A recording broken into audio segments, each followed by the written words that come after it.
আজকের আমরা কয়েকজন রামগোপালপুর অঞ্চলের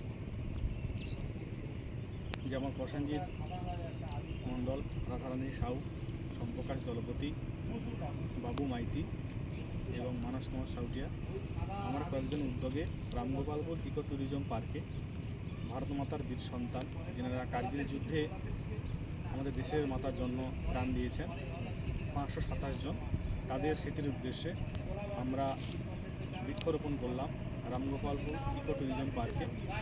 আজকের আমরা এই বীর সন্তানদের স্মরণ করে ওনাদের আত্মার শান্তির কামনার্থে এই বৃক্ষরোপণ করলাম। এতে সমাজের এবং আমাদের পরিবেশের ভারসাম্য যাতে বজায় থাকে এবং গ্লোবাল ওয়ার্মিং অর্থাৎ বিশ্ব উষ্ণায়নের দিক থেকে আমরা পরিবেশটাকে কিছুটা হলেও সচেতনতার বার্তা দিচ্ছি।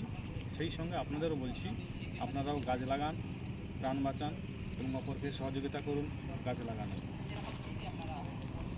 ওই জন্য পাতা বাড়াটাকে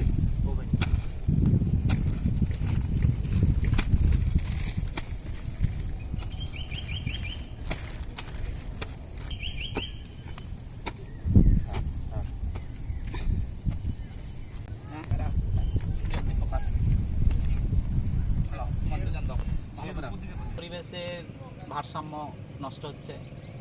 ঋতুচক্র যে স্বাভাবিকভাবে হতো 6টা ঋতু, সেটা আমরা দেখতে পাচ্ছি না। তার কারণ হচ্ছে মেনলি পরিবেশ দূষণ। সেটা কেন হচ্ছে? অতিরিক্ত যানবাহন, বৃক্ষছেদন, নগরায়নের ফলে অনেক গাছ নষ্ট হচ্ছে। কিন্তু যে পরিমাণে গাছ আমরা নষ্ট করব বা প্রয়োজনে গাছ কাটবো, সেই তুলনায় ফাঁকা জায়গায় আমরা গাছ লাগাবো। যদি গাছ না লাগাই পরিবেশ দূষণ এরকম হবে, বড় বড় প্রাকৃতিক বিপর্যয়ের সম্মুখীন হবে, যেমন আমফান, ইয়াস, আরও ফণি, এরকম অনেক সুন্দরবনে আমরা ঝড় দেখেছি। এই ঝড়ের মাত্রাটা আরও বাড়বে, কারণ পরিবেশ আরও বেশি দূষণ হচ্ছে। তাই আমরা আমাদের সামর্থ্য মতো কী করব? গাছ লাগাবো, যাতে পরিবেশের ভারসাম্য রক্ষা থাকে। আর যদি আমরা গাছ না লাগাই, যদি আরও বেশি বেশি পরিবেশ দূষণ করি, তাহলে আমরা একদিন আমাদের অস্তিত্ব বিপন্ন করব, নিজেদের ক্ষতি করব।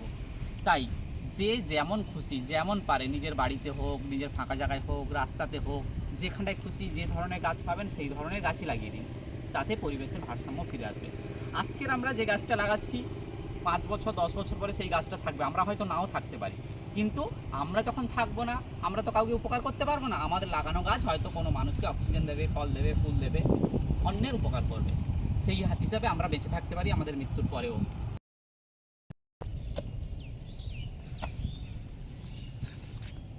আমাদের এই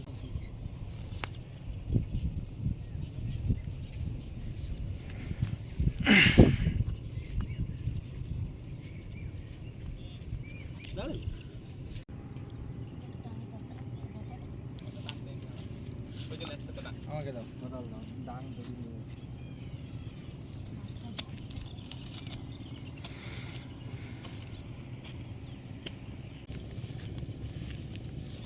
খাতাই নেই।